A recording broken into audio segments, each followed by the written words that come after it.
सभी को good morning, नमस्कार, सत श्री अकाल। मैं प्रोफेसर हरीश सिंह आज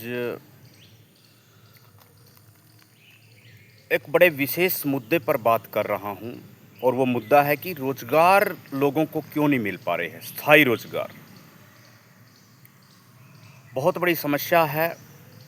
बेरोज़गारी चरम सीमा पर है। बेरोज़गारी के लिए कारण कोई भी हो सकते हैं, लेकिन बेरोज़गार लोग क्यों हो रहे हैं, उसके लिए एक बहुत बड़ा जो कारण है, जिस पर मैं आज विस्तार से आपके साथ चर्चा करूंगा, विस्तार से आपको बताऊंगा।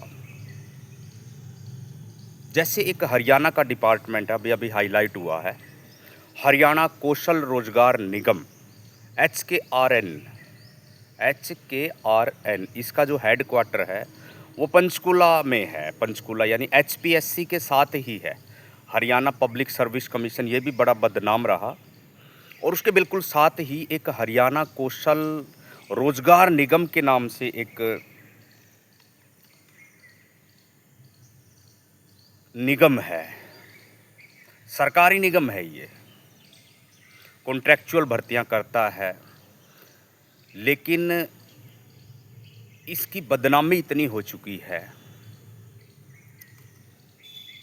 इसके जो चरित्र का खुलासा इतना हो चुका है कि इसमें ना कोई नोटिफिकेशन की प्रॉपर गाइडलाइंस आती है, ना कोई लिस्ट निकलती है, ना कोई इंटरव्यू होता है, ना कोई रिजर्वेशन के नियमों का पालन किया जाता है। हरियाणा कौशल रोजगार निगम। तो मुद्दा आज का है रोजगार, स्थायी रोजगार का, कि स्थायी रोजगार लोगों को क्यों नहीं मिल पा रहे हैं। इससे पहले समानता पर हमने लेक्चर बनाए कि समानता क्यों नहीं स्थापित हो पा रही है, लेकिन आज मॉर्निंग में मुझे इस चीज़ का बड़ा एक मजबूती के साथ एहसास हुआ कि जब तक जो ये इंस्टीट्यूशंस है, जैसे मैंने आपको एक एग्जांपल दिया था कि हरियाणा कौशल रोजगार निगम HKRN, वहाँ पर कैंडिडेट्स का धरना चल रहा है, प्रोटेस्ट हो रहा पंचकूला में, और वो लोग स्थायी रोजगार की बात कर रही है। यानी ये कॉन्ट्रैक्चुअल लेवल पर लोगों की भर्तियां करता है हरियाणा प्रदेश से, और रेवड़ियों के भाव भर्तियां की जाती है। अपने चहेतों को राजनेता लोग भर्ती करते हैं। तो ये हरियाणा सरकार के ऊपर एक बहुत बड़ा क्वेश्चन मार्क है। इसको ज़रूर सोचना चाहिए। ये तो मैं एक आपको एग्जांपल दे रहा हूँ। इससे पहले जंतर मंतर में जो आंदोलन चला था, वो भी जिसने केंद्र सरकार की धज्जियां उड़ा दी, जिसने केंद्र सरकार की चूलें हिला दी। पटना में आंदोलन चल रहा, वो भी वहाँ के राज्य सरकार की जो नाकामियाँ है, राज्य सरकार की जो एक तरह से गैर संवैधानिक चीज़ें हैं, उनको उजागर कर रहा है। रांची में कितनी बड़ी मूवमेंट चली, देवेंद्र महतो के नेतृत्व में, और साथियों का बड़ा योगदान रहा उसमें। वहाँ पे जो झारखंड पब्लिक सर्विस कमीशन, उसका असली चाल चरित्र चेहरा, और अभय तिवारी जैसा दबंग व्यक्ति जो अपने पूरे परिवार को, खानदान को, रिश्तेदारों को ऑफिसर्स बना रहा था, इतनी ज़बरदस्त उसने पॉलिटिकल एडमिनिस्ट्रेटिव सेटिंग की हुई थी। इन चीज़ों को समझना पड़ेगा। कई यूनिवर्सिटीज़ को आप देखेंगे तो वहाँ के डिपार्टमेंटों में परिवारवाद इतना हावी है। तो आज हम बात कर रहे हैं कि रोजगार का जो आइडिया है, हालांकि वो राज्य के नीति निर्देशक तत्वों में है, लेकिन किसी भी वेलफेयर स्टेट का ये एक बहुत बड़ा टारगेट होता है, बहुत बड़ा उसका एक कर्तव्य बनता है, उसकी जवाबदेही बनती है कि वो वहाँ के लोगों को स्थायी रोजगार जरूर प्रदान करें। लोगों को स्थायी रोजगार प्रदान करना, उनके भविष्य को निर्मित करना है, उनका पॉलिसी मेकिंग में हाथ होना है, उनका नीति नियंत्रण में हाथ होना है, उनका सरकार की नीतियों में निर्माण में योगदान होता है। लेकिन 1990 के बाद और इवन आज़ादी के शुरू से ही इन कमीशनों के ऊपर, चाहे वो झारखंड पब्लिक सर्विस कमीशन है, चाहे वो बिहार पब्लिक सर्विस कमीशन है, चाहे वो यूपी पब्लिक सर्विस कमीशन है, हरियाणा पब्लिक सर्विस कमीशन है, और आज ये एक बहुत नया एक कमीशन, हालांकि इसका कमीशन नहीं है, ये निगम है, हरियाणा कौशल रोजगार निगम। हरियाणा कौशल रोजगार निगम के बारे में जानकारी मुझे पहले भी थी, लेकिन कल वहाँ जो वहाँ के कैंडिडेट्स हैं, अभ्यर्थी हैं, उन्होंने बड़ा ज़बरदस्त वहाँ पे जुलूस निकाला, प्रोटेस्ट किया। कांग्रेस के कई नेता वहाँ पर पहुँचे हैं और बीजेपी का वो विरोध कर रहे हैं। हालांकि कांग्रेस का हुड्डा साहब का भी उतना ही योगदान रहा है। हुड्डा साहब भी कोई कम खतरनाक नहीं रहे हैं एचपीएससी के मामले में। एचपीएससी के पूरे दौर को देखा मैंने। डीके वत्स जो एचपीएससी में उस टाइम अहम ओहदे पर थे, उनकी कार्यशैली को देखा मैंने। प्रीलिम्स दिया, मेंस दिया, इंटरव्यू दिया। इंटरव्यू में मेरे को 16 नंबर देकर रिजेक्ट कर दिया 70 में से। तो साक्षात्कार भी नौकरियां लूटने का एक बहुत बड़ा माध्यम है। और साक्षात्कार लेने वाले, खासकर हरियाणा पब्लिक सर्विस कमीशन की मैं आपको बता दूं, मैंने देखे कि पर्चियों पे वो क्वेश्चन लिखे हुए हैं कि छत्तीसगढ़ का सीएम कौन है, आरबीआई का गवर्नर जनरल कौन है, ह्यून-सांग भारत कब आया, ऐसे ऐसे क्वेश्चन। ये बिल्कुल बड़ा एकदम शर्मनाक बात है कि एक कमीशन, एक बड़ा एस्टीम्ड कमीशन होता है जो रिक्रूटमेंट करता है फर्स्ट क्लास की भर्तियों पर, उनके जो इंटरव्यू लेने वाले हैं वो पर्चियों के ऊपर क्वेश्चन लिखे हुए। Haryana public service commission. 2 बार मैंने कॉलेज कैडर का इंटरव्यू दिया, कॉलेज कैडर असिस्टेंट प्रोफेसर का हरियाणा में। 2 बार मैंने एचपीएस एग्जीक्यूटिव का इंटरव्यू दिया। लेकिन मुझे लगा कि यहाँ पर भाई भतीजावाद चरम सीमा पर है, जातिवाद चरम सीमा पर है। एक स्पेसिफिक जाति के लोगों को प्रमोट किया जाता है कि वो ब्यूरोक्रेसी में आए, वो एग्जीक्यूटिव में आए, वो पुलिस डिपार्टमेंट में आए, वो बैंकिंग में आए, वो उन सब सेक्टर में आए जो सोसाइटी को डोमिनेट करते हैं, जो सोसाइटी को राज सत्ता देते हैं, जो सोसाइटी को प्रमोट करते हैं। तो बड़ा मेरा एक दुखद एक्सपीरियंस रहा हरियाणा पब्लिक सर्विस कमीशन से। और बहुत ही मैं एकदम उसके प्रति नकारात्मक हूँ, क्योंकि मैंने प्रैक्टिकली देखा। और अब जब कल मैंने देखा कि हरियाणा कौशल रोजगार निगम के मेन गेट के आगे, इधर एचपीएससी की बिल्डिंग है, उसके साथ ही हरियाणा कौशल रोजगार निगम की बिल्डिंग है। दोनों का लगभग आर्किटेक्चर सेम ही है, दोनों का जो फेस है लगभग सेम है। लेकिन वहाँ पर नौकरियों का इतना बड़ा घोटाला चल रहा है, हरियाणा पब्लिक सर्विस कमीशन में भी नो डाउट। और मैं तो कहता हूँ कि हरियाणा पब्लिक सर्विस कमीशन में 2014 से ही लेके इवन 2001 से हो जाए, 2001 से ही लेके आज तक जितनी भर्तियाँ हुई है उनका श्वेत पत्र जारी करे, उन भर्तियों को रद्द किया जाए और दोबारा से रिक्रूटमेंट की जाए। सीबीआई की जांच हो, सीआईडी की जांच ना हो, सीबीआई की जांच हो। और जांच का भी एक जो पैनल बनाया जाए, उसमें जो रिटायर्ड जज है जो बिल्कुल न्यूट्रल होकर काम करे, क्योंकि देश के भविष्य का सवाल है। और मैं जो है व्यक्तिगत रूप से युवाओं के भविष्य को लेकर बहुत ज़्यादा चिंतित हूँ। युवाओं के भविष्य के साथ हम खिलवाड़ नहीं कर सकते।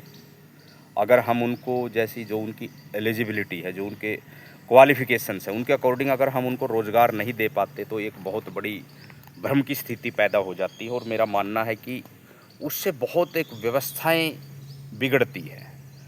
तो इस चीज़ को हमें समझना पड़ेगा, पहचानना पड़ेगा कि हरियाणा कौशल रोजगार निगम एक और डिपार्टमेंट पीछे, क्योंकि मैं इस पर मेरा सर्वे चल रहा, एक आरसीटी डिपार्टमेंट है, rural self employment training institutes. पूरे भारत में लगभग 650 के आसपास आरसीटीज है, रूड सेटी है। यहाँ पे भी जो भर्तियों की सेटिंग होती है, चाहे वो फैकल्टी है, चाहे ऑफिस असिस्टेंट है, जो एक आरसीटी होती है उसमें 6 एम्प्लॉय होते हैं जो लगभग कॉन्ट्रैक्चुअल ही होते हैं। 2 फैकल्टी होती है, 2 ऑफिस असिस्टेंट होते हैं, एक अटेंडेंट होता है और एक गार्ड होता है। 6 की 6 भर्तियाँ आउटसोर्सिंग के माध्यम से। और इसके जो हेड है वो श्री वीरेंद्र हेगड़े जी है, Shri Virendra Hegde, rural self employment training institutes. और ये भारत सरकार द्वारा एक एनजीओ के रूप में रजिस्टर्ड है, लेकिन इसको वहाँ का जो कंसर्न डिस्ट्रिक्ट का लीड बैंक होता है वो इसको प्रमोट करता है। स्पॉन्सर करता है, एनआरएलएम इसको स्पॉन्सर करता है, एसआरएलएम इसको स्पॉन्सर करता है। यहाँ पे क्या होता है कि स्किल ट्रेनिंग की जाती है, छोटे छोटे कोर्सेज है, कोई 14 दिन का हो गया, कोई 21 दिन का है, कोई 1 महीने का है, कोई एनिमल हस्बेंड्री का है, कोई वुमेन टेलर का है। बहुत बड़ा डिपार्टमेंट है वैसे, लेकिन यहाँ की क्योंकि चूँकि आज का विषय है कि रोज़गार क्यों नहीं प्राप्त हो रहे, उन खामियों को हमें देखना पड़ेगा, उन समस्याओं को, उन चुनौतियों को देखना पड़ेगा। ये चीज़ मैंने पहले बार बार आपको कही कि जब तक हम समस्या का स्ट्रक्चर नहीं देखेंगे, समस्या की जड़ों में नहीं जाएंगे, समस्या के सामाजिक, आर्थिक, राजनीतिक, सांस्कृतिक पैराडाइम्स को नहीं देखेंगे, पॉलिटिकल सेटिंग को नहीं देखेंगे। अब डॉक्टर वीरेंद्र हेगड़े को ये पता नहीं होगा कि जो आउटसोर्सिंग के माध्यम से जो आप एम्प्लॉयज़ रखते हैं, वहाँ पे जो आउटसोर्सिंग का जो ठेकेदार है, वो कितना बड़ा एक्सप्लॉइटेशन, कितना बड़ा डिस्क्रिमिनेशन, कितना बड़ा डिवीज़न उनमें पैदा करते हैं। 3-3, 4-4 महीने की उनकी सैलरी नहीं आती, उनका टीए वगैरह जो डलता उस पर बहुत क्वेश्चन मार्क होते हैं। और जो डायरेक्टर होता वो तो एक ऐसा प्राणी होता है जो किसी लीड बैंक का होता। बहुत ही कोई गिने चुने 1-2 एक्सेप्शन है जो सही मायने में काम करते हैं दिलो जान से, नहीं तो वो एक तरह से पिकनिक मनाने आते हैं आरसीटीज़ में। ये मेरा व्यक्तिगत अनुभव है, कई आरसीटीज़ में जाकर मैंने देखा। क्योंकि जो आरसीटी का डायरेक्टर होता है वो लीड बैंक का ही एक सीनियर स्केल 3 का ऑफिसर होता है बैंकिंग का। उसका जो नज़रिया होता है, उसका जो रुझान होता है, वो क्योंकि चूँकि ये रूरल स्टूडेंट्स के लिए बना आरसीटी, बीपीएल्स के लिए बना, तो रोज़गार क्रिएट तो हो गए हैं नो डाउट, लेकिन रोज़गारों का जो सिलेक्शन होता है, जो रिक्रूटमेंट होता है, जो बड़े बड़े भर्तियाँ होती है, प्री मेन इंटरव्यू, उस पे ज़रूर सोचना चाहिए, भाषा के माध्यम पे ज़रूर सोचना चाहिए। और ये जो कई कमीशन है, जैसे मैंने हरियाणा पब्लिक सर्विस कमीशन का आज हवाला दिया, जैसे मैंने हरियाणा कौशल रोजगार निगम HKRN को आपको बताया कि वहाँ पे अभ्यर्थी प्रोटेस्ट कर रहे हैं, उनके साथ मेरी सहानुभूति है, उनका आंदोलन सफल हो और उनको परमानेंट किया जाए, ये मेरी मांग है। और सरकार से मेरी मांग है उनको परमानेंट किया जाए, नहीं तो वही हाल होगा फिर जो जैसे रांची में हुआ, सरकार कटघरे में आ जाती है, सवाल सत्ता से होता है। कहते हैं ना, आग लगी इस पेड़ में, जलने लगे है पात, पक्षियों तुम क्यों जल रहे, पंख तुम्हारे पास। और पक्षी जवाब देते हुए बड़ा गंभीरता से कहते हैं कि फल खाए इस पेड़ के, गंदे किए है पात, यही हमारा धर्म है, जलेंगे इसी के साथ। तो मेरा ये मानना है कि परिवर्तन होता है, बदलाव होता है, विचारों से क्रांति पैदा होती है, सिस्टम की खामियों को समझना होता है। और मैं जवाबदेह बनाना चाहूँगा कि चाहे वो लोकतंत्र के चारों पिलर में, चाहे वो लेजिस्लेचर है, चाहे वो एग्जीक्यूटिव है, चाहे वो जुडिशरी है, चाहे वो मीडिया है, उन सरकारी इंस्टीट्यूशंस तक तो जाएं, वो स्कूलों में जाएं, कॉलेजों में जाएं। अभी कल परसों का मैं न्यूज़ देख रहा था हरियाणा के, तो हरियाणा के जो एजुकेशन मिनिस्टर हैं, शिषपाल राणा जी हैं, राणा साहब है, वो पानीपत के कॉलेजेस में उन्होंने विजिट किया, कई सरकारी स्कूलों में विजिट किया, तो बड़ा अच्छा लगा मुझे। जो अच्छाई है उसको हम निश्चित रूप से, तो मेरी ये गुजारिश है, पुरजोर अपील है कि हमें स्कूलों में जाना चाहिए, कॉलेजों में जाना चाहिए, यूनिवर्सिटीज़ में जाना चाहिए, HPSC में जाना चाहिए, UPSC में जाना चाहिए, SSC में जाना चाहिए, बैंकों में जाना चाहिए, रेलवे में जाना चाहिए, जो इनके पावर स्ट्रक्चर बने हुए, जहाँ पे AC लगे होते हैं अंदर कमरे में, और कमरे में बैठ के ये अंदर ऑफिसेज में बैठ के ये अपनी पॉलिसीज़ बनाते रहते हैं कि लोगों को रेगुलेट कैसे करना है, लोगों को मेंटली स्लेव कैसे बनाना है, कंट्रोल कैसे करना है, डोमिनेट कैसे करना है। तो इन चीज़ों पर बड़ा गहराई के साथ, बड़ा गंभीरता के साथ, बड़ा सीरियस होकर, क्योंकि कई सरकारें जो है बड़ी नॉन सीरियस सरकारें हैं। अब जैसे हरियाणा कौशल रोजगार निगम कि बहुत बड़ी खामी आई कि वहाँ पे रिजर्वेशन के नियमों की धज्जियाँ उड़ाई जा रही है। वहाँ पे कोई प्रॉपर नोटिफिकेशन भी नहीं निकलता, कोई लिस्ट भी नहीं बनती, भर्तियाँ की जाती, उनको चलाया जाता है कॉन्ट्रैक्चुअल संविदा के आधार पर। तो ये ऐसे-ऐसे जो निगम बने हैं, ये बहुत बड़े स्टेट स्पॉन्सर्ड एजेंडे हैं, जो समाज के उस तबके को जो डिप्राइव्ड है, जो डिप्रेस्ड है, जो ओप्रेस्ड है, जो सप्रेस्ड है, जो सबाल्टर्न है, जिसको सदियों से समाज के जो मेन स्ट्रीम सिस्टम है, पावर स्ट्रक्चर है, उसमें आने का मौका नहीं मिला। इस चीज़ पर हमें समझना पड़ेगा, विचार विमर्श करना पड़ेगा। एचपीएससी है, उसका मैं बहुत बड़ा एक बड़े लेवल का एक बहुत बड़ा स्कैम हुआ है एचपीएससी में, बहुत बड़े लेवल का स्कैम। और ख़ासकर जो पिछली गवर्नमेंट थी, उसमें बड़ा विस्तार से मैं बोलूँगा कि कैसे उन्होंने बड़े लेवल की नौकरियों को, फर्स्ट क्लास की जॉब्स को कैसे रेवड़ियों के भाव बेचा, कैसे ब्राइब्स की डिमांड करी और कैसे इंटरव्यू कंडक्ट किए। अब इंटरव्यू के नाम पर इतना बड़ा हमला, इंटरव्यू नौकरियों को लूटने का एक बहुत बड़ा तंत्र, भाषा का माध्यम नौकरियों को लूटने का एक बहुत बड़ा तंत्र। तो इन चीज़ों को बड़ा गहराई से समझना पड़ेगा, तब जाके बेरोज़गारी की समस्या को समझ पाएंगे और लोगों को स्थायी रोज़गार दे पाएंगे। क्योंकि जो रोज़गार देने वाले जो रिसोर्सेज है, जो इंस्टीट्यूशंस हैं, उनके ऊपर जिन लोगों का कब्जा है, जो कमीशंस के कोई चेयरमैन बन गया है, कोई मेंबर बन गया है, कोई अंदर सेक्शन ऑफिसर बन गया है, कोई कुछ बन गया है, उन्होंने उस सिस्टम को हाईजैक कर लिया, सिस्टम को बिल्कुल लॉक कर लिया और लोगों का मेंटल लॉक हो गया। लोग कब इंटरव्यू देने जाते हैं, प्रीलिम्स देते हैं, मेंस देते हैं, इंटरव्यू, एक बहुत बड़ा ड्रामा क्रिएट किया जाता है। जैसे झारखंड पब्लिक सर्विस कमीशन में सामने आया, ऐसे मुझे लगता है धीरे धीरे हरियाणा पब्लिक सर्विस कमीशन आएगा, बिहार वाले भी आएंगे, बिहार पब्लिक सर्विस कमीशन।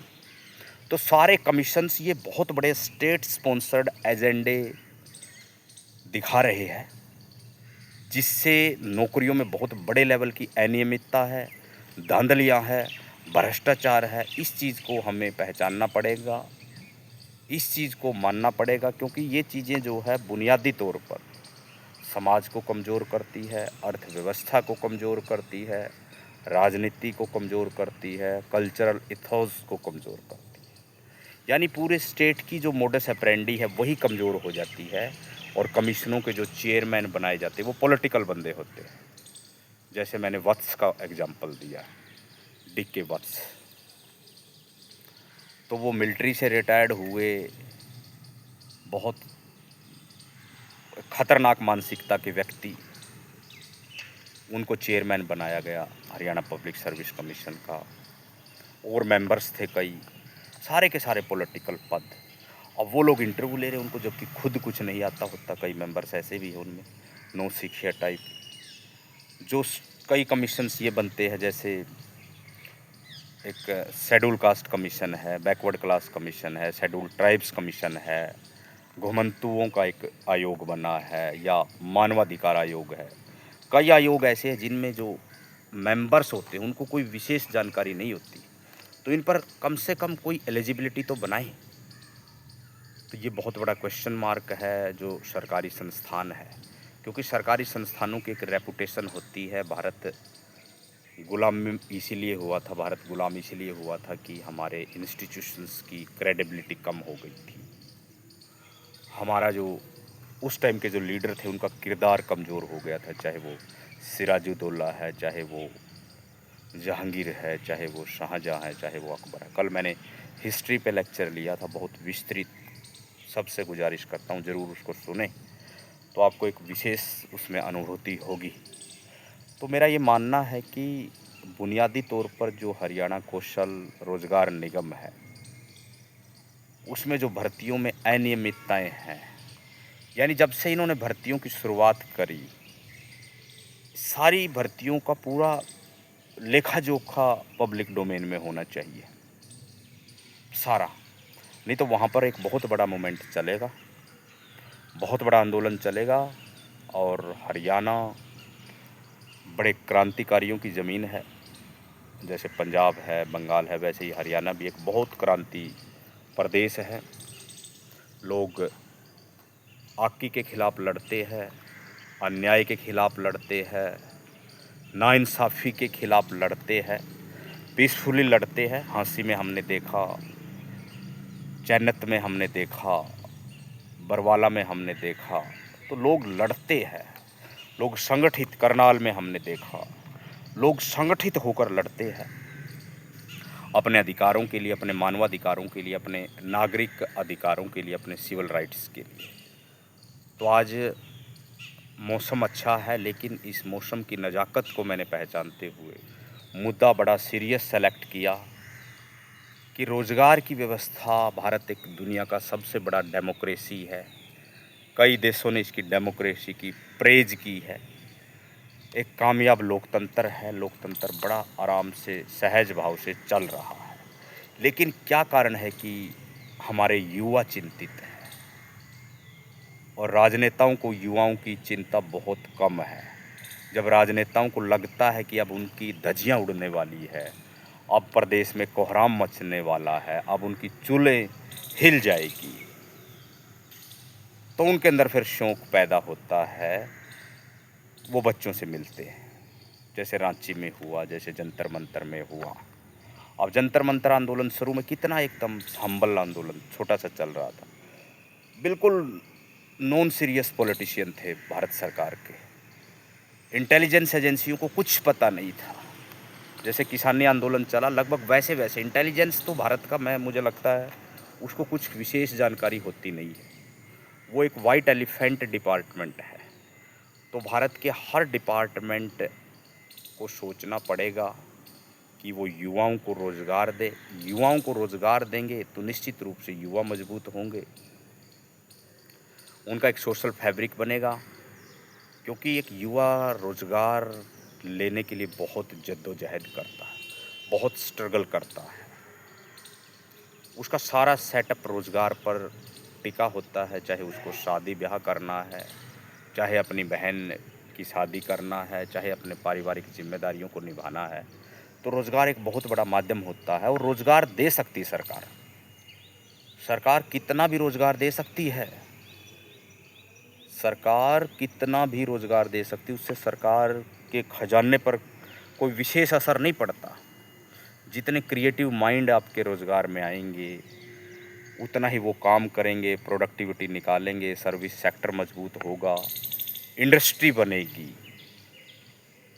और मेरा तो ये मानना है कि भारत सरकार को या राज्यों की सरकारों को ऐसे मॉडल सिटी तैयार करने चाहिए, जैसे अहमदाबाद है, सूरत है, पानीपत है, दिल्ली है, नोएडा है, गुड़गांव है, जयपुर है, लुधियाना है, जालंधर है। इस तरह के शहर, होशियारपुर है, इस तरह के शहर बनाने चाहिए और विकसित करने चाहिए। और शहर भी जहाँ पर रोज़गार के साधन हो। अब जैसे पानीपत में जाते तो हैंडलूम का एक बहुत बड़ा कारोबार है, लुधियाना में जाते तो हैंडलूम और सर्दियों के जो कपड़े उनका बहुत बड़ा व्यापार है, सूरत में जाते हैं डायमंड का, बॉम्बे में जाते हैं तो बहुत प्रैक्टिकल बिजनेस है, वहाँ पे कोई भूखा नहीं मरता, दिल्ली में बहुत बड़े बिजनेस हैं। तो इस तरह के शहर ज़रूर सरकार विकसित करे। और जो छोटे छोटे शहर हैं, जो फैसिलिटीज़ से बिल्कुल वांझे हो गए हैं, वंचित हो गए हैं, जहाँ पे ज़मीनों के रेट गिर गए हैं, जहाँ पे कोई फैक्ट्री एरिया नहीं है, इंडस्ट्री डेवलप नहीं हो रही है, उस पे काम करना चाहिए। क्योंकि भारत के पास इतना बड़ा इंफ्रास्ट्रक्चर है, इतना बड़ा रेलवे सिस्टम है, इतना बड़ा ट्रांसपोर्टेशन है, इतने हाईवेज हमारे बन गए हैं, इतने टोल प्लाजा बन गए हैं, उनका हमें इस्तेमाल करना चाहिए। निजीकरण का सहारा लेना चाहिए, लेकिन इतना नहीं कि निजीकरण, क्योंकि निजीकरण जहाँ जहाँ आता है, प्राइवेटाइजेशन, वो नौकरियों को खा जाता है। ध्यान से सुनना, मैंने कहा कि प्राइवेटाइजेशन जो है, निजीकरण जो है, कंप्यूटराइजेशन जो है, डिजिटलाइजेशन जो है, वो सोसाइटी के पूरे सबकॉन्शियस को ही खा जाता है। सोसाइटी फिर सोचना बंद कर देती है। तो इस चीज़ को समझना पड़ेगा। मुद्दा आज का वही है कि रोज़गार कैसे पैदा हो, रोज़गार क्यों नहीं पैदा हो रहा। क्योंकि कई जो इंस्टीट्यूशंस हैं उनके जो डिपार्टमेंट्स हैं, उनकी जो रिक्रूटमेंट एजेंसीज है, उनके ऊपर कई परिवारों का कब्जा हो गया। जैसे हमने झारखंड पब्लिक सर्विस कमीशन में अभय तिवारी नाम का एक व्यक्ति, मैं तो उसको गुंडा कहूँगा, जिसने नौकरियों की पूरी रेवड़ियाँ बांटी। अभय तिवारी जैसे लोगों को तो पब्लिक के बीच में लाना चाहिए और उनको सबक सिखाना चाहिए। तो अभय तिवारी ने कितना बड़ा वहाँ पे ब्यूरोक्रेटिक रेड टेपिज्म, लाल फीताशाही पैदा करी, कई डिपार्टमेंटों को हाईजैक किया। अभय तिवारी ने पूरे झारखंड को ही खरीद लिया। अभय तिवारी ऐसा नहीं कि पहला व्यक्ति है, इससे पहले ललित मोदी है, माल्या है, विजय माल्या, ललित मोदी है, विजय माल्या है, कांडा है, हैं? प्रतापगढ़ में आप देखो राजा भैया है, या कल आजम खां को मैं सुन रहा था, आजम खां, जौहर यूनिवर्सिटी उसने बना दी। तो ऐसे ऐसे ये कैसे पैदा होते भाई? आजम खां क्यों भारत में ही पैदा होता है? अभय तिवारी क्यों भारत में ही पैदा होता है? कांडा भारत में ही क्यों पैदा होता है? इतना बड़ा उसका स्ट्रक्चर। विजय माल्या, ललित मोदी भारत में ही पैदा क्यों होते? भारत में ही क्यों इतने बड़े हवाला कांड होते हैं भाई? भारत में ही इतना बड़ा जो चंदा के नाम पर जो इतना बड़ा स्कैम बनते हैं भारत में, इतने बड़े बड़े कांड, स्कैम, हवाले भारत में क्यों होते हैं? तो कहीं न कहीं क्वेश्चन उठता कि भारत के जो 4 पिलर मैं बार बार कहता हूँ, जागरूक नहीं है, दे आर नॉट सीरियस। उनको सीरियसली काम करना पड़ेगा, नहीं तो जागरूक युवा जो है वो बहुत चिंतित है अपने भविष्य को लेकर, अपने वर्तमान को लेकर बहुत जागरूक है आज का युवा। और एक बहुत बड़ी रेवोल्यूशन भारत में आने वाली है। निश्चित रूप से ये रेवोल्यूशन लगभग उतनी ही बड़ी रेवोल्यूशन होगी जितनी बड़ी फ्रेंच रेवोल्यूशन, और राज्य सरकारों की और केंद्र सरकार की धज्जियां उड़ जाएगी अगर वो संभली नहीं, अगर वो अपना जो राजधर्म है वो निभाने में असफल रही। तो अपना राजधर्म निभाना चाहिए, कैबिनेट मिनिस्ट्री को आगे आना चाहिए, और कमीशंस को एक तरह से उनको, जो ये पब्लिक सर्विस कमीशन बने हैं उनको बैन कर देना चाहिए। जो पब्लिक सर्विस कमीशन है उनकी कोई आज रेलेवेंस नहीं रही है। पब्लिक सर्विस कमीशन है, लोक सेवा आयोग है, चाहे किसी भी राज्य का हो, उस पर भी डाउट करना चाहिए भाई। अब जैसे आप किसी एक व्यक्ति को अपराधी मानकर उसको कितना उस पर आप वो करते हो, वैसे ही आपको कमीशंस को भी।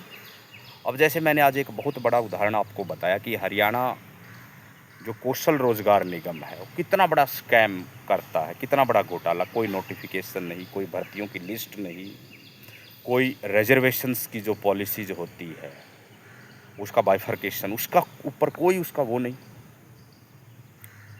आरसेटी के बारे में बता कि कितना बड़ा स्कैम है आरसेटी, कितना बड़ा स्कैम है, कितने युवाओं का भविष्य खा रहा है। आउटसोर्सिंग, उनको जो भी उसके अंदर काम कर रहे हैं पिछले 2 साल से 3 साल से, उनको पक्का करो, आप स्थायी रोजगार दो। मिनिस्ट्री ऑफ रूरल डेवलपमेंट जो MORD है उसके अंदर आप एक प्रॉपर रेजुलेशंस लाओ, पार्लियामेंट में बिल लाओ। ये बिल लाने चाहिए आपको, रोजगार के लिए बिल लाने चाहिए आपको। केरल का केरलम बना देने से क्या फ़र्क पड़ेगा, या परिसीमन आयोग पे कुछ अनुशंसा देने से, रिकमेंडेशन देने से क्या परिवर्तन हो जाएगा, या पेपर लीक वाले मुद्दे से क्या परिवर्तन हो जाएगा? तो चीज़ों को समझना पड़ेगा, गंभीरता से समझना पड़ेगा। रोज़गार का मुद्दा बड़ा ज्वलंत मुद्दा है,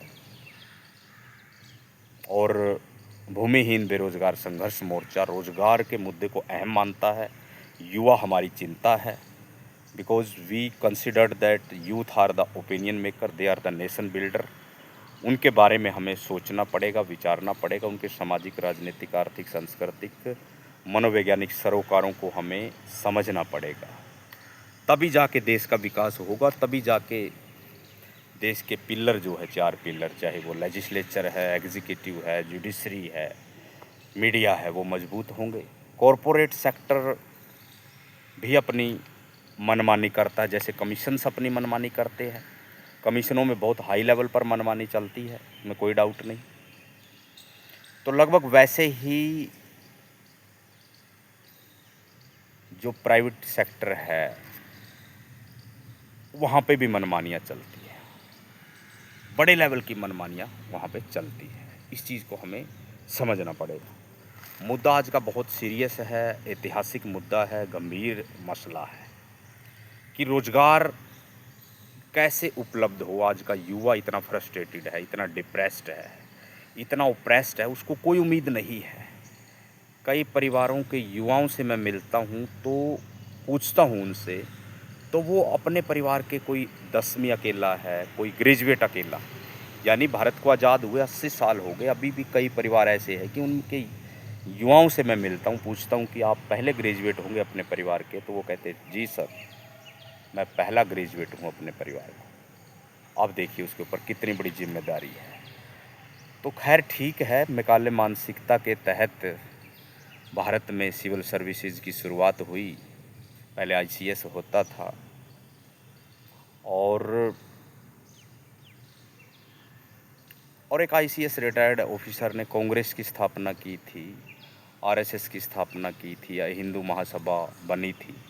जितने भी संगठन थे वो प्लांटेड अंग्रेज़ों के द्वारा ही किए गए थे। ऐसा नहीं कि सिर्फ एओ ह्यूम ने ही कांग्रेस की स्थापना की, आरएसएस के पीछे विचार भी ब्रिटिशर्स का ही है, हिंदू महासभा के पीछे विचार भी ब्रिटिशर्स का ही है, मुस्लिम लीग के पीछे विचार था वो भी ब्रिटिशर्स का ही है। तो ये प्लांटेड किए गए थे। और जैसे दो मुर्गों को लड़ाया जाता है कि आपको ज़्यादा दाने देंगे, आपको ज़्यादा दाने, तो इन दोनों को लालच दिया जाता था कि उस संगठन को हम ज़्यादा फैसिलिटीज़ देंगे, मुस्लिम लीग को ज़्यादा देंगे, कांग्रेस को ज़्यादा देंगे, क्योंकि कांग्रेस तो आपने सेफ्टी लैंप थ्योरी पढ़ी होगी, सेफ्टी वाल्व थ्योरी। तो लगभग वैसा ही मेरा ये मानना है, मेरा ये एक विश्वास है कि ये जो कमीशंस बना दिए जाते हैं और इन कमीशंस के जो चेयरमैन होते हैं, मेंबर्स होते हैं, अब उनकी मानसिकता देखिए आप। वो कोई प्रॉपर, उनके पास ना डाटा कलेक्शन होता, ना डाटा एनालिसिस होता, ना उनके पास रिक्रूटमेंट्स की कोई पॉलिसी होती। उनसे पूछ लिया जाए कि उस इंटरव्यू का आप मुझे रिकॉर्डिंग दीजिए, उसकी वीडियो आप वीडियोग्राफी दीजिए, तो वो बड़े असहज महसूस करते हैं, क्योंकि डायरेक्टली पता होता है कि उन्होंने पार्शियलिटी की है, भाई भतीजावाद किया है, वहाँ पे हाई लेवल पर अनियमितताएँ चली है, गंभीर धांधलियाँ हुई है, भ्रष्टाचार हुआ ही हुआ है। क्योंकि भ्रष्टाचार, स्कैम, ये तो कल्चर बन गई है। कमीशंस जितने भी, इनको बैन किया जाए, नए सिरे से देश का विकास होगा, नए सिरे से देश का निर्माण होगा। भर्तियों की जो पॉलिसी की जो रूपरेखा है वो बिल्कुल, अब जैसे हमने आज बताया आपको कि हरियाणा कौशल रोजगार निगम है, आरसेटी है, रूडसेटी है, ये क्या है? ये बड़े पावर स्ट्रक्चर है, एचपीएससी है, बहुत बड़ा पावर स्ट्रक्चर है, लेकिन भर्तियों में इतने हाई लेवल की धांधलियाँ, और मैंने तो प्रैक्टिकली देखा। और मैं ऐसे नहीं बोल रहा, मेरे पास सारा रिटर्न रिकॉर्ड है वो। इवन उन्होंने मार्कशीट भी भेजी कि मेंस में आपके इतने नंबर है, लेकिन इंटरव्यू में हाँ आपको हमने 16 नंबर दिए हैं। भाई क्या मुझे 16 ही नंबर आपको देने थे इंटरव्यू में? मेंस में इतने अच्छे नंबर आ रहे, इंग्लिश में, हिंदी में, जर्नल स्टडी में, हिंदी लिटरेचर में, ऐसे में, तो क्या मैं आपके इंटरव्यू में इतना नहीं बोल पाऊँगा? क्या मैं छत्तीसगढ़ का सीएम भी नहीं बता पाऊँगा? क्या मैं ह्यूनसांग कहाँ से आया ये नहीं बता पाऊँगा? और जो मेंबर्स इंटरव्यू ले रहे थे वो पर्चियों पे क्वेश्चन लिखे हुए थे। अब पर्चियों के ऊपर क्वेश्चन लिखा होना, हरियाणा सरकार का इतना बड़ा रेपुटेड कमीशन जो पिछले कई सालों से सिर्फ इंग्लिश में ही पेपर लेता रहा, इंग्लिश में ही उनका प्रीलिम्स आता था, इंग्लिश का ही पेपर, मेंस का जो पेपर होता था वर्जन वो इंग्लिश का ही होता था। अब बताओ भाषा के नाम पे, जबकि भारत के संविधान में भारत की सभी लगभग संवैधानिक जो भाषाएं हैं उनको मान्यता दी गई है, लेकिन हरियाणा कमीशन एक ऐसा कमीशन होता था जहां पर इंग्लिश में ही पेपर सेट होता था। और वो पेपर भी हमने बड़े हाई लेवल पर पास किया, प्री किया, मेंस किया, लेकिन इंटरव्यू में आपने चूँकि धांधलियाँ करनी थी, अपने बंदों को सेट करना था, वत्स साहब को आगे अपनी सीट पक्की करनी थी, राज्यसभा में हो या आगे अपना पॉलिटिकल सेटअप तैयार करना था। तो इन चीज़ों को हमें समझना पड़ेगा, पहचानना पड़ेगा कि बड़े गंभीर परिणाम निकलेंगे अगर हम युवाओं की चिंता को सीरियसली नहीं ले रहे तो, युवाओं के कंसर्न को सही से नहीं ले रहे तो। इन बातों को पहचानना पड़ेगा और जिन युवाओं के रोज़गार छीने उनमें मैं भी एक हूँ, उस पर भी ज़रूर आपको पॉलिसीज़ बनानी पड़ेगी, नीतियाँ बनानी पड़ेगी, समझना पड़ेगा, सोचना पड़ेगा कि अगर आज मेरे को रोज़गार नहीं मिला, प्रॉपर स्थायी रोज़गार, तो उसके लिए सरकार की नीतियाँ जिम्मेदार है। उन कमीशंस की कार्यशैली उजागर हुई है जिन्होंने लगातार धांधलियाँ की, जिन्होंने लगातार सिस्टम के साथ खिलवाड़ किया, जिन्होंने जुडिशरी में विश्वास नहीं किया, लेजिस्लेचर में विश्वास नहीं किया, एग्जीक्यूटिव में विश्वास नहीं किया, भारत के संविधान में विश्वास नहीं किया। भारत का संविधान कहता है कि सबको समानता मिले, स्वतंत्रता मिले, बंधुत्व मिले, मूल अधिकारों के सबको राइट्स हो। लेकिन क्या सही मायने में भारत का संविधान के अंदर जो प्रोविजंस दिए गए हैं वो प्रैक्टिकली ऑपरेशनल हो रहे हैं कि नहीं, वो मिल पा रहे हैं कि नहीं, ये क्वेश्चन निश्चित रूप से सरकार की कार्यप्रणाली पर, सरकार की कार्यशैली पर क्वेश्चन मार्क उठाता है। इन चीज़ों को समझना पड़ेगा। बड़े बुनियादी रेडिकल फंडामेंटल क्वेश्चन है। नहीं तो भारत में भी फ्रेंच रेवोल्यूशन जैसी रेवोल्यूशंस आने को टाइम नहीं लगेगा। भारत का युवा जागरूक है, भारत का जैन जी जागरूक है, जैन अल्फा जागरूक है और युवाओं का हर कंटेंट जागरूक है। आजकल हर युवा क्वेश्चन करता है, जवाबदेही मांगता है, फालतू की बात नहीं करता। वो कहता कि आप कट टू कट बात करिए, टू द पॉइंट बात करिए, फालतू की कहानियाँ हमें नहीं सुननी, माइथोलॉजी हमें नहीं सुननी, धर्म पर हमें चर्चा नहीं करनी, कम्युनलिज्म सांप्रदायिकता पर हमें बात नहीं करनी, मंदिर मस्जिद पर हमें बात नहीं करनी, रोज़गार, स्वास्थ्य, सबको शिक्षा, सबको ज़मीन भागीदारी आप दे पा रहे हो कि नहीं, इस मुद्दे पर हमें बात करनी है, जिससे फ्यूचर बनेगा, ब्राइट फ्यूचर होगा देश का। तो ये सब बातें हैं, इन पे विचार करना लाजमी बनता है। विचारों से क्रांति आती है, हथियारों से नहीं, ये मेरा व्यक्तिगत विश्वास है।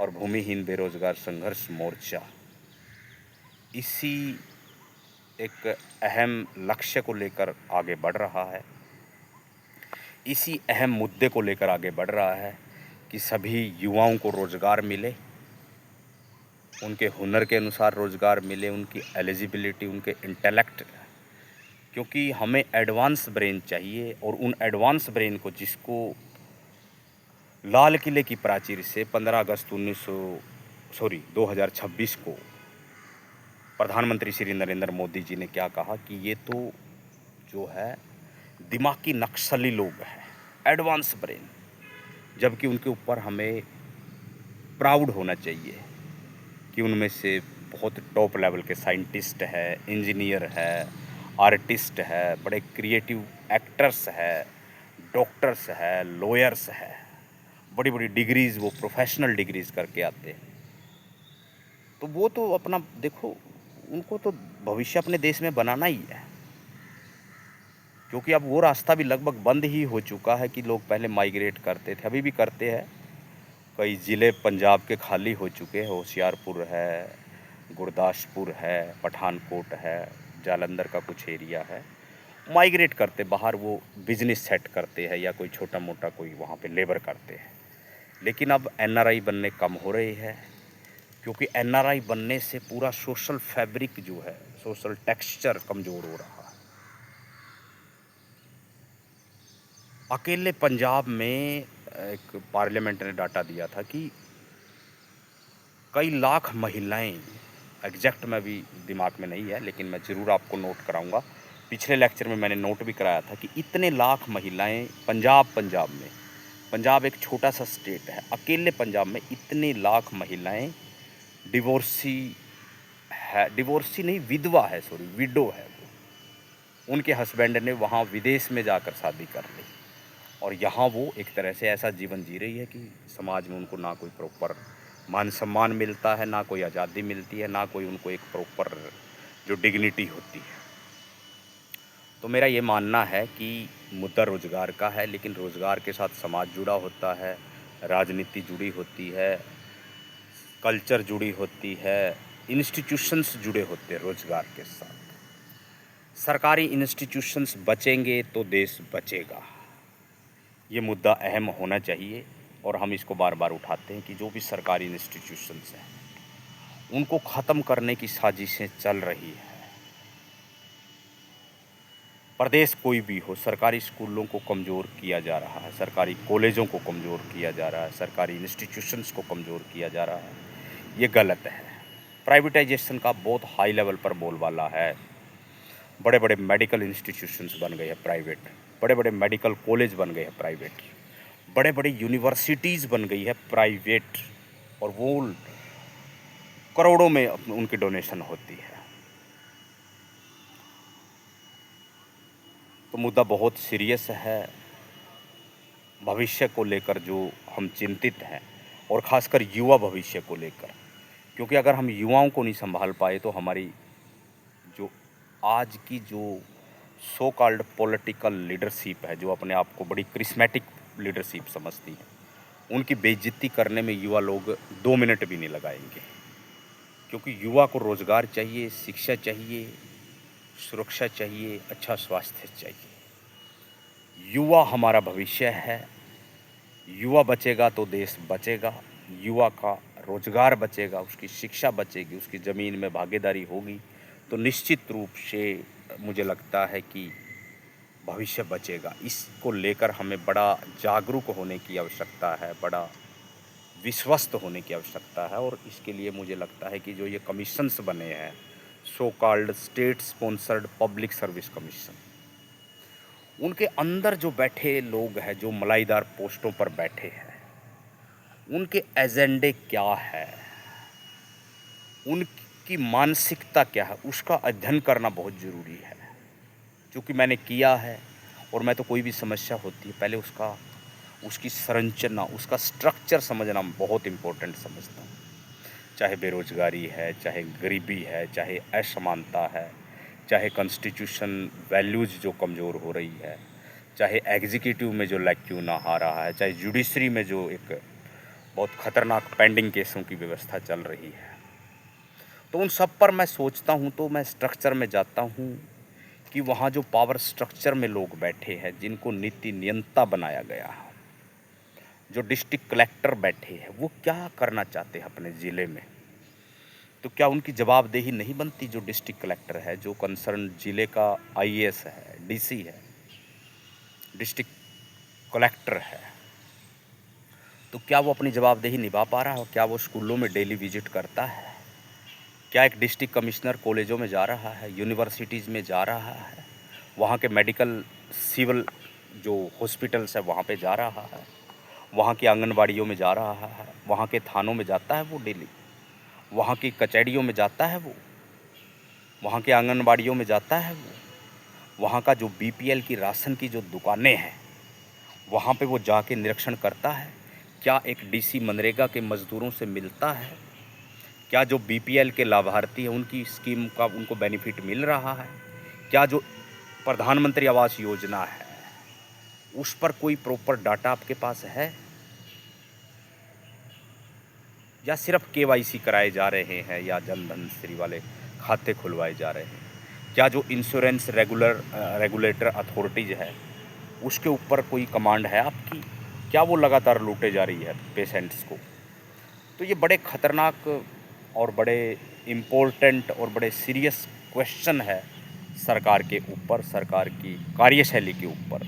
सरकार की जो कार्यशैली उजागर हुई है, कमीशनों की जो कार्यशैली उजागर हुई है, कॉलेजों की जो कार्यशैली उजागर हुई है, यूनिवर्सिटीज़ की, मेडिकल कॉलेजेस की जो कार्यशैली उजागर हुई है। क्योंकि देखो, आज युवा बड़ा तार्किक है और बड़ा वो आत्मविश्वास से संपन्न है। वो टूटने वाला नहीं है युवा। युवा झुकेगा नहीं, युवा रुकेगा नहीं, वो अपना क्वेश्चन करेगा। जैसे जंतर मंतर में किया और धर्मेंद्र प्रधान को बड़ा बेआबरू होकर रिजाइन देना पड़ा, और अब अमित शाह का रिजाइन मांग रहे हैं।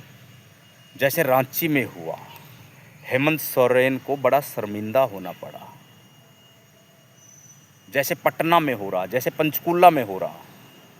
हरियाणा जो कौशल रोजगार निगम है, हरियाणा पब्लिक सर्विस कमीशन है, उस पर भी क्वेश्चन उठ रहे हैं और उठने भी चाहिए। क्योंकि जो धांधलियाँ की है आज से नहीं, बैक डेट से उनकी वो हो, प्रॉपर इंक्वायरी इन्वेस्टिगेशन हो, और ऐसी एजेंसियाँ हो जो इंडिया से बाहर की भी हो सके तो, क्योंकि विदेशी एजेंसियाँ आएंगी तो देश मुझे लगता सही रहेगा। यहाँ के लोगों पर विश्वास करना, यहाँ की पॉलिटिकल जमात पर विश्वास करना बड़ा मुश्किल हो गया है। लोगों का उनसे, राजनेताओं से भरोसा उठ गया है। लोगों का राजनेताओं से विश्वास ख़त्म हो गया है। अब जो युवा है वो बड़ा सहज तरीके से अपनी मूवमेंट चलाएगा। वो जागरूक है, उसके पास फैक्ट्स है, वो फैक्ट्स को चेक कर लेता है, रीचेक कर लेता है। आप उनको बरगला नहीं सकते। अब ऐसे ऐसे मूर्ख और ऐसे ऐसे अनपढ़ गवार जाहिल पॉलिटिशियन हुए जिनकी राजनीति ऐसे ही चलती थी। बस कहते थे हम कुत्ते को भी खड़ा कर देंगे, कुत्ता इलेक्शन जीत जाएगा। अब बताओ, ऐसे ऐसे राजनेता होते थे कि हम कुत्ते के पिल्ले को भी इलेक्शन लड़ा देंगे, वो इलेक्शन जीत जाएगा। अब कितना बड़ा वो वोटरों का अपमान करते थे। ऐसे ऐसे राजनेता जो कहते थे कि जो ये लगे हुए मेरे पीछे, ये तो भेड़ें होती है। पब्लिक को भेड़ें कहते थे। पब्लिक भेड़ है, वो कुछ नहीं जानती, गाय है, उसको कुछ नहीं पता, वो भूल जाती। तो ये जो चीज़ें हैं अब ख़त्म हो चुकी है। युवा जागरूक है, वो तर्क से लैस है, वो ज्ञान से लैस है, उसको पूरी नॉलेज है, उसके पास डाटा है, इन्फॉर्मेशन है, विजडम है। तो वो निश्चित रूप से बदलाव करेगा और भारत में भी फ्रेंच रेवोल्यूशंस जैसी क्रांतियाँ वो करेगा, इसमें कोई डाउट नहीं है। आपको इसका एहसास हो रहा हो या ना हो रहा हो, वो आपकी सिरदर्दी है, लेकिन मुझे लगता है कि भारत में भी फ्रेंच रेवोल्यूशंस जैसी रेवोल्यूशंस होगी और रेडिकल चेंज आएगा। जैसे फ्रांस की क्रांति ने वहाँ पे इक्वलिटी, फ्रेटर्निटी और जस्टिस जैसे नवीन मूल्यों का जन्म किया, नवीन मूल्यों को स्थापित किया, लगभग वैसे ही भारत में रोज़गार के नाम पर, फिर मैं कह रहा हूँ इक्वलिटी के नाम पर तो मूवमेंट चल ही रही है, चलती रहेगी। लेकिन अब उसका जो इक्वलिटी का एक बहुत बड़ा पार्ट है रोज़गार, क्योंकि रोज़गार में समानता के आधार पर अगर सिलेक्शन होएंगे, समाज के सभी वर्गों का अगर रिप्रेजेंटेशन होगा, प्रतिनिधित्व होगा, तो निश्चित रूप से देश मजबूत होगा। तो रोज़गार के नाम पर एक बहुत बड़ी रेवोल्यूशन आएगी। शिक्षा में अनियमितता के नाम पर बहुत बड़ी एक सिस्टम सेट होगा और लोग जागेंगे। युवा जाग चुका है। युवा के भविष्य को लेकर जो शाने पॉलिटिशियन है, जो जिनकी थोड़ी एडवांस ब्रेन है, कुछ राजनेता ऐसे भी है, कुछ राजनेता तो बिल्कुल दिमाग से पैदल है, जिनको जब बिल्कुल हथौड़ा उनके सिर पे आ जाता तब उनको पता लगता कि अब वो मरे, तब फिर वो रिजाइन देते हैं या उस मोमेंट को एक स्टेज पे छोड़ देते हैं। जैसे जंतर मंतर की मोमेंट चली, स्लोली चली, बड़ा विस्तृत रूप से चली और बाद में धर्मेंद्र प्रधान के इस्तीफे से वो रुक गई, मोमेंट रुक गई। किसानों की लहर चली, पंजाब, हरियाणा, यूपी के किसानों की, 3 काले कानून मोदी ने बनाए थे, वो काले कानून वापस लेने से वो मूवमेंट लगभग रुक गई। रांची में मूवमेंट चली, सरकार ने मांगे मान ली, मूवमेंट रुक गई। लेकिन मैं ये बता दूं कि मूवमेंट मूलतः कभी रुकती नहीं है, मूव करती है, वो धीरे धीरे चलती है, कभी डाउन, कभी अप, कभी डाउन, कभी अप, कभी डाउन, कभी अप। मूवमेंट, क्योंकि विचारों की जो क्रांति होती है वो सहज होती है, धीरे धीरे चलती है। वैचारिकी जो होती है वो धीरे धीरे एस्टेब्लिश होती है और समाज में परिवर्तन बड़ा धीरे धीरे आता है। सोशल चेंज का जो मोडस ऑपरेंडी है वो बड़ा ग्रेजुअल प्रोसेस है, धीरे धीरे धीरे धीरे समाज बदलता है। कितनी व्यवस्थाएं बदली, कितना सिस्टम बदला। अब जैसे लोग आजकल देखो कितना चेंज आ गया है। पहले लोग केला खाते थे तो केले के पूरे छिलके को उतार के फेंक देते थे, केला खाने लग जाते थे। आज अगर केले को कोई खाता है पूरा छिलका उतार के तो उसको बड़ा अनसिविलाइज माना जाता है। तो ऑटोमेटिकली जो लोग उस चीज़ को समझने लगे कि आपको केला उतना ही छीलना है जितना खाना है, ताकि इन्फेक्शन से आप बचें। पहले इतनी गालियां लोग देते थे, इतने भद्दे भद्दे मजाक होते थे, इतने भद्दे भद्दे चुटकुले होते थे। आजकल लोगों की लैंग्वेज में बड़ी सिविलाइजेशन आ गई है, तो बदलाव बड़ा रेडिकल हुआ है। बड़ा रेडिकल। कोई बच्चा रोता था, माँ को अगर दूध पिलाना होता तो बाहर से बुजुर्ग बोलता था कि इसको, बड़ा भद्दे तरीके से बोलता था। लेकिन आजकल चुपचाप वो बोलता है कि बेटा जी या बेटी जी, बच्चा रो रहा, उसको आप थोड़ा ध्यान रखो। तो लैंग्वेज में बड़ा बदलाव आया है, और इसीलिए शब्द जो होते वो ही गुरु होता है। शब्दों से बदलाव आते हैं, शब्दों से सामाजिक, आर्थिक, राजनीतिक, सांस्कृतिक परिवर्तन होते हैं। हमारा कॉन्शियस, सब कॉन्शियस, अनकॉन्शियस जागरूक होता है। तो शब्दों में बहुत धार होती है, शब्दों की ताकत होती है। तो मुद्दा था आज बेरोज़गारी का, कि सभी को रोज़गार कैसे मिले, और जो रोज़गार देने के जो पावर स्ट्रक्चर है, मैं तो उनको पावर स्ट्रक्चर ही कहूँगा, क्योंकि उन्होंने सत्ता बनानी होती है, उन्होंने सत्ता बिगाड़नी होती है। और सत्ताधारी हमेशा किससे फ़ायदा उठाता? ब्यूरोक्रेट से, जाए या जो नौकरी पेशे वाले लोग होते, उनसे सबसे ज़्यादा वो काम कराता है अपने फेवर में।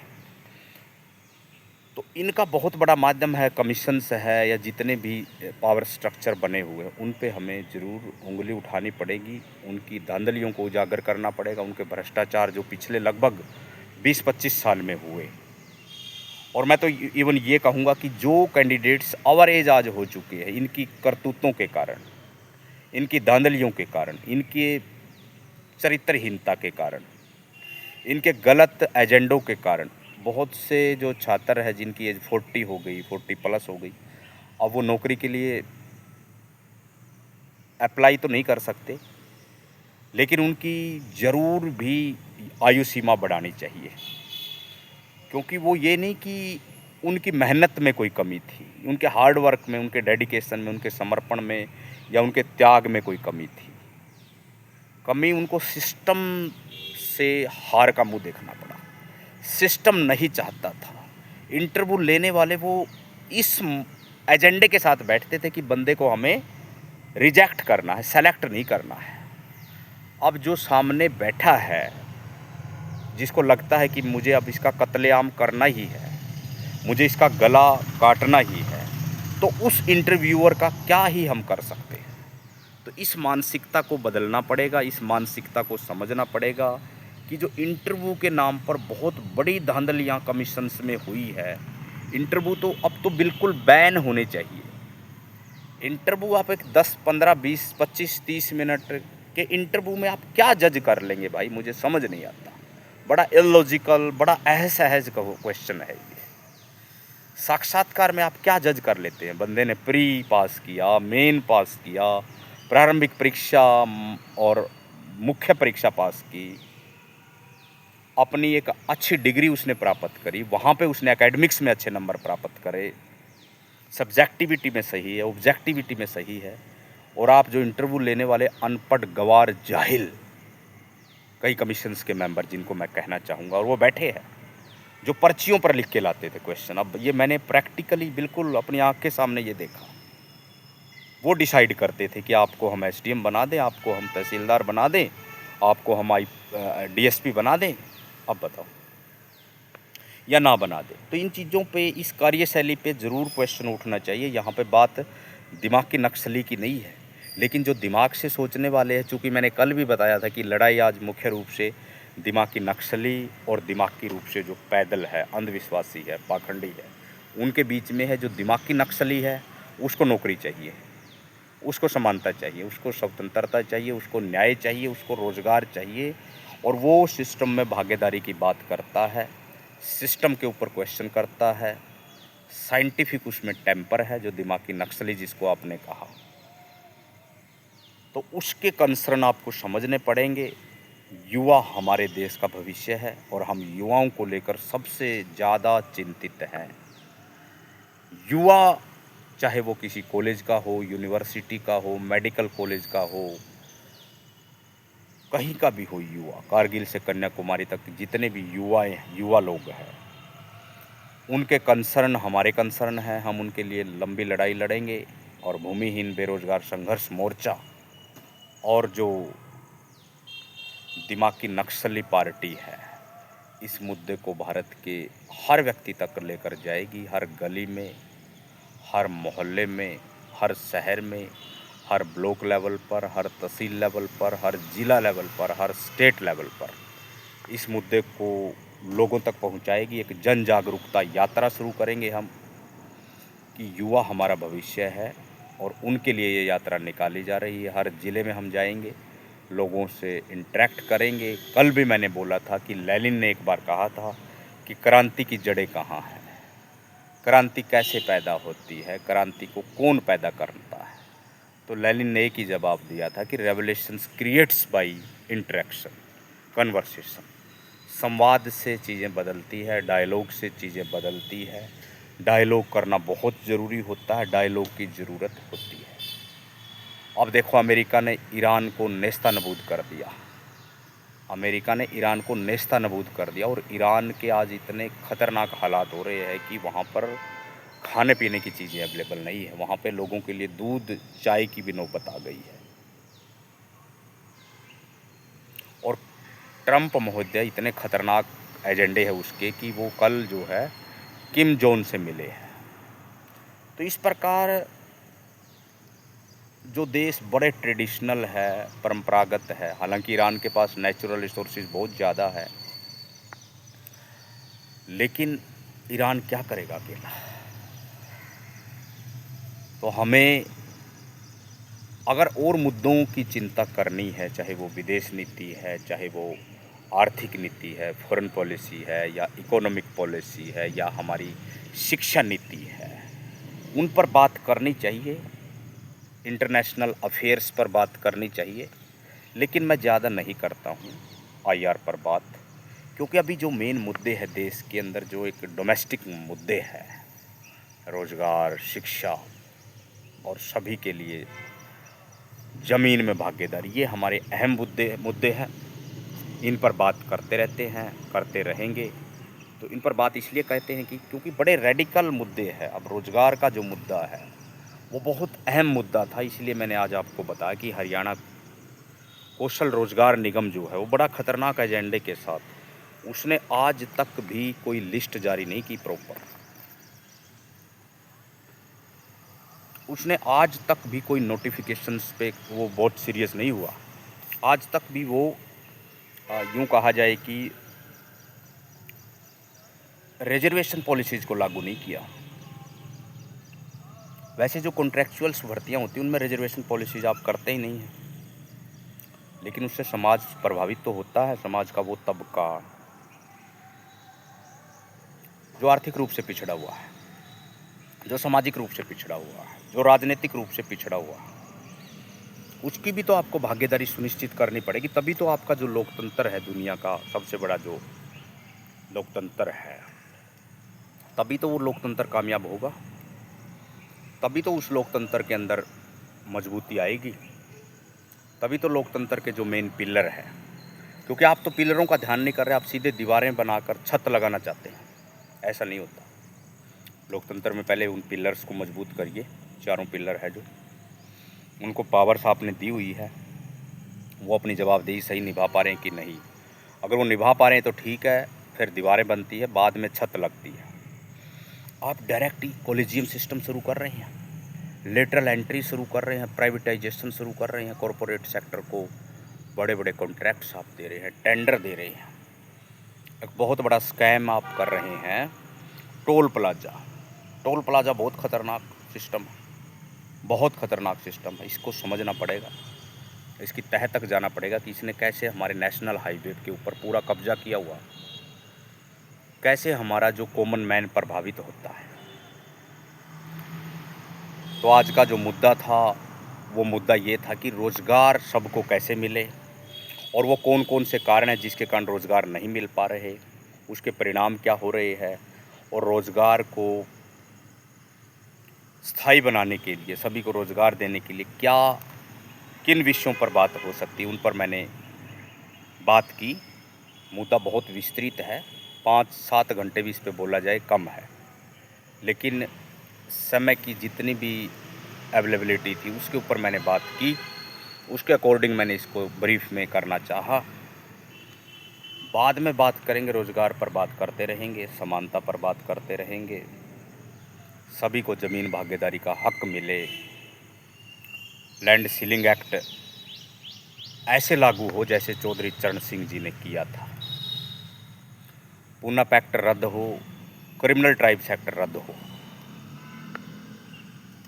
किसी को जन्मजात अपराधी ना माना जाए और उसके आधार पर पूरे कम्युनिटी को अपराधी ना माना जाए, जैसे ट्राइबल कम्युनिटी के साथ आप करते रहे हैं। तो आप सब जागरूक हैं, ज़रूर मेरी बातों को सुनेंगे और ज़रूर अपना सुझाव भी देंगे, विचार देंगे, डायलॉग करेंगे। मेरा कॉन्टैक्ट नंबर है 9876589750। सभी बड़ा गौर से सुनते हैं, ध्यान से सुनते हैं। मैं भी सुबह सुबह जब फ्री होता हूँ तो ज़रूर आपके साथ 1 घंटा लगभग, ज़्यादा टाइम हो तो ज़्यादा, ज़रूर बात करता हूँ। तो हमें इस चीज़ को पहचानना पड़ेगा कि चाहे हरियाणा कौशल रोजगार निगम है, चाहे हरियाणा पब्लिक सर्विस कमीशन है, जितने पावर स्ट्रक्चर है, मैं तो इनको पावर स्ट्रक्चर कहूँगा, कि ये शक्ति के संचय के केंद्र हैं।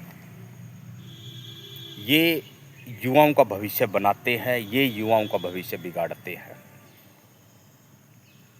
इनको सोचना पड़ेगा, विचारना पड़ेगा, सामाजिक, राजनीतिक, आर्थिक, सांस्कृतिक, मनोवैज्ञानिक पहलुओं का गंभीरता से अध्ययन करना पड़ेगा, इतिहास की गहरी समझ पैदा करनी पड़ेगी। इस चीज़ को समझना पड़ेगा कि कभी भारत का 35% जीडीपी होता था 18वीं सदी के आसपास तक।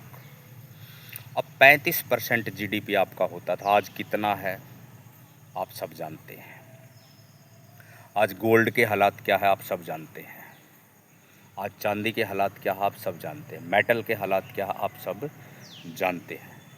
सब्जियों के हालात क्या है आप सब जानते हैं। फ्रूट्स के हालात क्या है आप सब जानते हैं। और एक कॉमन नागरिक के हालात क्या है आप सब जानते हैं। ज़मीनों के रेट के हालात क्या है आप सब जानते हैं।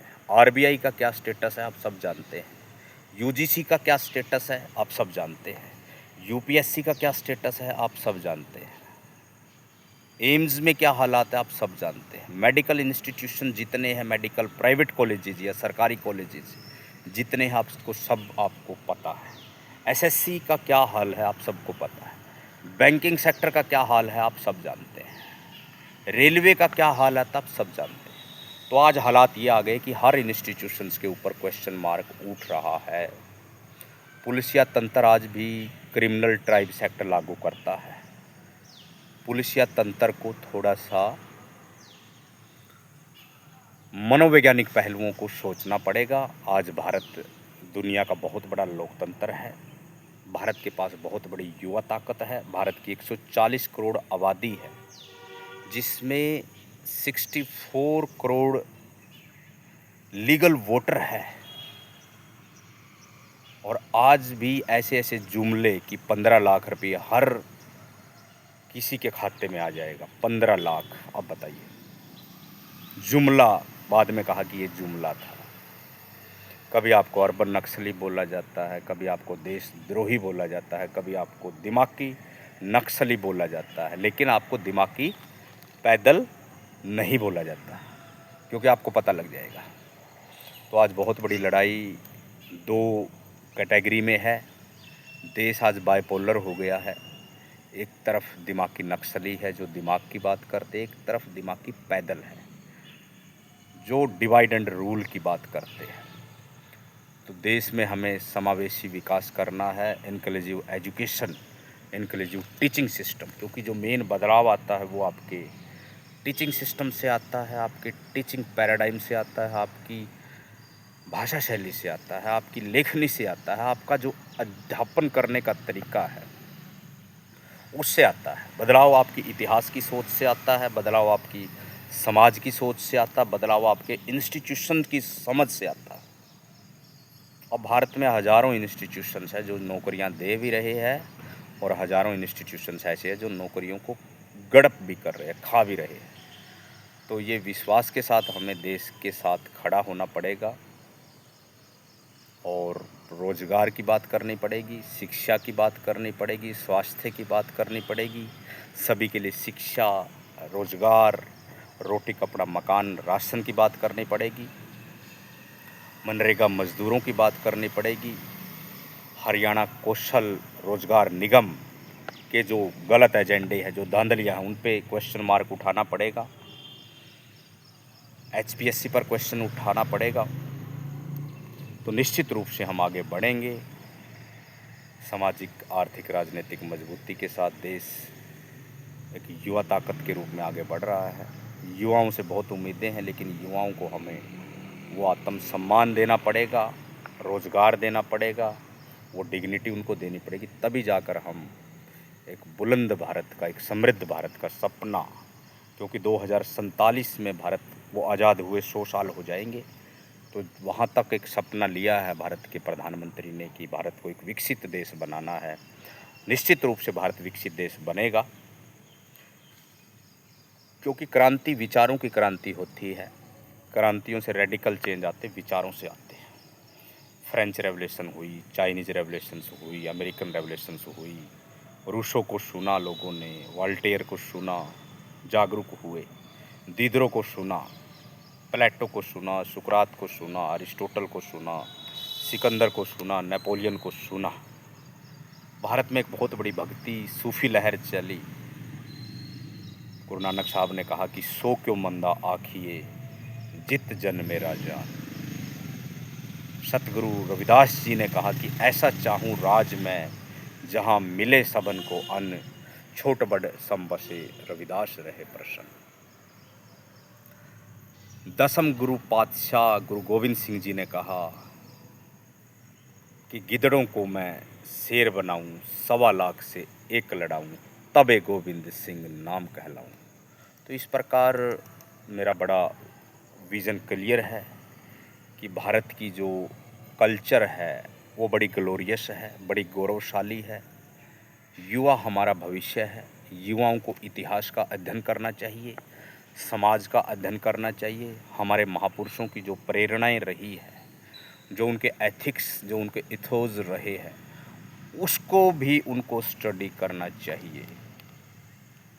क्योंकि भारत की जो कल्चर है, चाहे वो जॉइंट फैमिली कल्चर था या सिंपल लिविंग जो था, हाई थिंकिंग जो था, हाई लिविंग जो था, उसको मजबूती के साथ समझना पड़ेगा, आगे बढ़ना पड़ेगा। और वर्ण व्यवस्था का जो आध्यात्मिकरण है उसको तोड़ना पड़ेगा। जाति व्यवस्था के नाम पर जो जुल्म, अन्याय, अत्याचार, जो एट्रोसिटी होती है, उसको ख़त्म करना पड़ेगा। निजीकरण के नाम पर जो कत्लेआम होता है, लोगों की ज़मीनों को बिल्कुल जैसे कोड़ियों के भाव खरीद लेते हैं, उसके ऊपर ज़रूर क्वेश्चन उठाना पड़ेगा। तो किसानों के लिए, जवानों के लिए, वैज्ञानिकों के लिए, लॉयर्स के लिए, प्रोफेसर्स के लिए, डॉक्टर्स के लिए, सभी के लिए हमें आवाज़ उठानी पड़ेगी। तब जाके भारत एक समावेशी भारत बनेगा और भारत में जो मेन गैप्स है वो दूर होंगे। विभाजन, चाहे वो अर्बन रूरल गैप है, चाहे वो डिजिटल गैप है, चाहे वो जेंडर गैप है, चाहे वो किसी भी तरह का डिस्क्रिमिनेशन है। जैसे मैंने बताया कि 3 तरह के डिस्क्रिमिनेशन भारत में हमेशा रहे हैं। भारत में रेस की समस्या नहीं है, रेशियल प्रॉब्लम नहीं है। भारत में कास्ट बेस्ड डिस्क्रिमिनेशन हमेशा रहा है, आज भी है। जेंडर डिस्क्रिमिनेशन और वर्णा सिस्टम वाला डिस्क्रिमिनेशन, इसको समझना पड़ेगा। स्टेट स्पॉन्सर्ड जो चीज़ें हैं उसको हमें समझना पड़ेगा, क्योंकि उनके एजेंडे बड़े ख़तरनाक है। वो डिवाइड एंड रूल की जो ब्रिटिशर्स की पॉलिसी थी वो आज भी देश में चलाते हैं। तो आज आप सब ने सुना, इसके लिए आपका बहुत बहुत धन्यवाद। विषय बहुत इम्पोर्टेंट था कि रोज़गार कैसे प्राप्त हो, क्यों प्राप्त नहीं हो रहा, इसके लिए कौन कौन से कारण जिम्मेदार है, इसके परिणाम क्या हो रहे हैं, भारत की कल्चर इससे कैसे प्रभावित होती है और माइग्रेशन पर क्या असर पड़ता है। तो बड़ा सहज तरीके से हमने बात की है, बड़ा एक लेमैन की लैंग्वेज में। जो भी आपकी क्वेरीज वगैरह हो, ज़रूर आप डायलॉग करें, ज़रूर संवाद करें। आपने सुना, इसके लिए आपका बहुत बहुत धन्यवाद, शुक्रिया। सभी को जय हिंद, जय जवान, जय किसान, जय विज्ञान। थैंक यू, थैंक्स अगेन, धन्यवाद।